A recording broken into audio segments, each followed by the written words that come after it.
Good afternoon, everyone, and thank you for the opportunity to host this panel, especially because of how awesome this program itself is, and more importantly, the significance it holds at this particular time. So we're going to be having this conversation because it's a CEO forum, and it won't be a CEO forum without having the CEOs talk to us and have this conversation.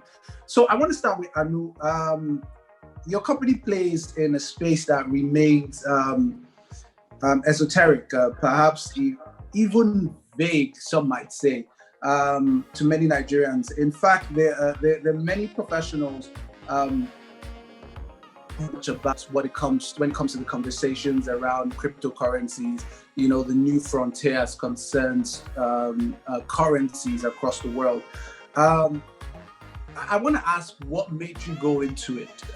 What was the driver? What was at the back of your mind when you thought about, let's create a company that gives better access to trading cryptocurrencies? The first question for me was, I asked myself, what great idea was nobody currently building? And the answer for me was cryptocurrency, because it was really new at the time and it did not have a fraction of the exposure and awareness it had.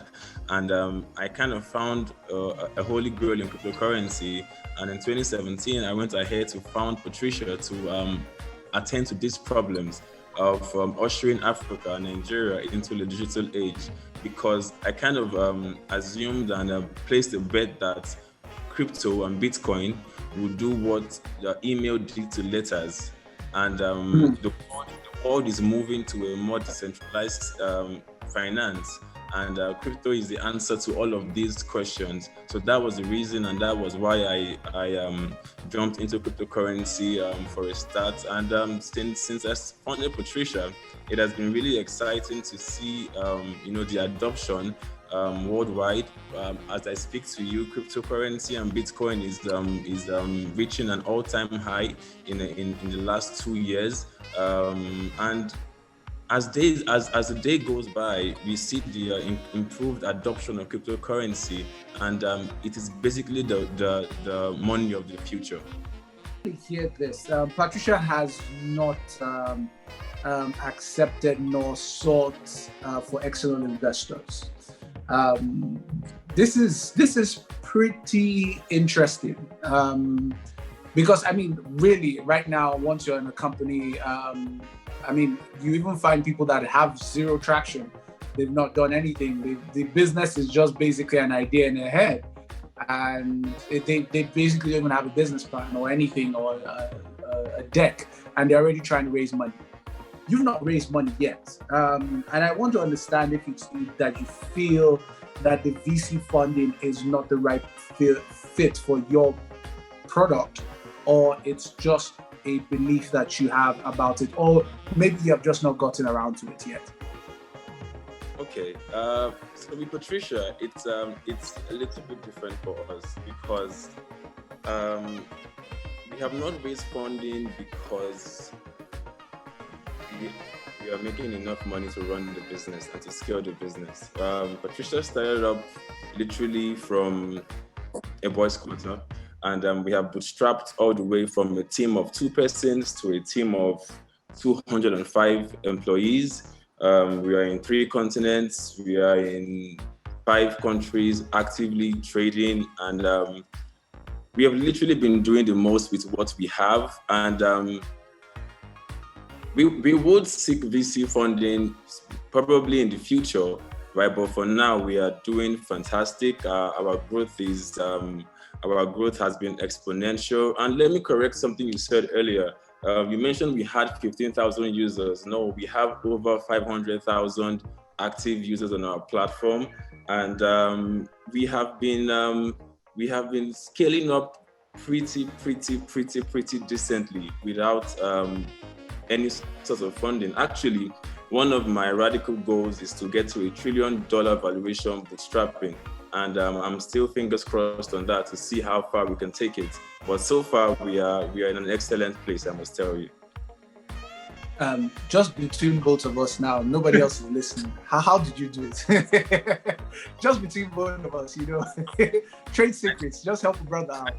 Just one word I'd use is consistency. I know we get to hear this over time, but when I started Patricia 3 years ago, we just turned 3 a couple of months ago, and myself and my team, we literally worked every day for over a year non-stop. We did not even understand the growth curve. From a boys' quarter, we went to a 3-bedroom apartment, we went to a 5-bedroom. Now we currently occupy a 5-story building in Lekki, and we are still moving strong. So it's the culture at Patricia is to do the most. Each milestones end with the day before. So we keep on beating our milestones. We push ourselves to the limits, and we set ridiculously high goals, and somehow we manage to meet these goals. It's almost like a miracle, but we somehow manage to meet these goals, and we basically do the most at Patricia. Solid. Thank you very much for that. I would take those in. Hanu, there's a question for you here saying, I've seen it. It says, what do you think the future of alternative currency beyond Bitcoin will look like? Bitcoin seems to be the poster boy today. What do you think the future is? I think the question is, the person probably feels Bitcoin is the MySpace of currencies. So what is the Facebook? What is the Twitter? Well, to rephrase, Bitcoin is the Facebook of currencies, because Bitcoin is the mother of all cryptocurrencies, and there's always a trend. Once Bitcoin begins to rally up, have a bull run, other altcoins begin to follow. So the future of other alternative cryptocurrencies, it falls largely on how they are built and what their use cases are, because with cryptocurrency, it's kind of really dicey. Let me give you an example. It's kind of like how we have superheroes. We have Superman, we have Spider-Man.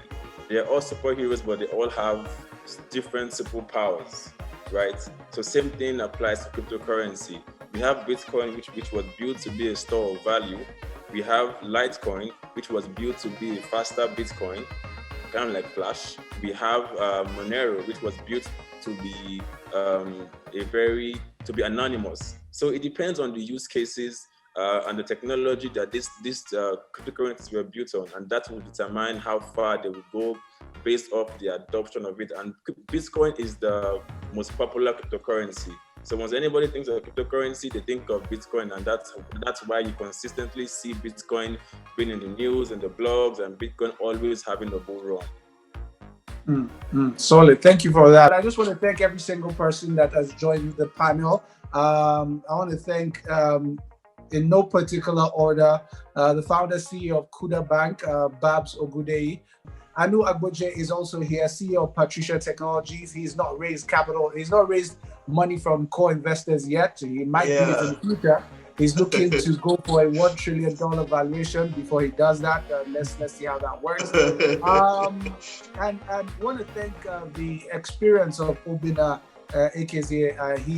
His just few words has been very valuable, especially to everybody that has been on this panel, especially me.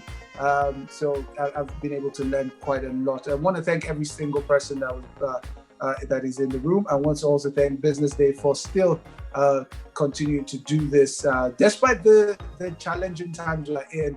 Thank you very, very much for doing this, and my deepest appreciation for allowing me host this very prestigious panel. Thank you very much. My name is Tunji Andrews. All right.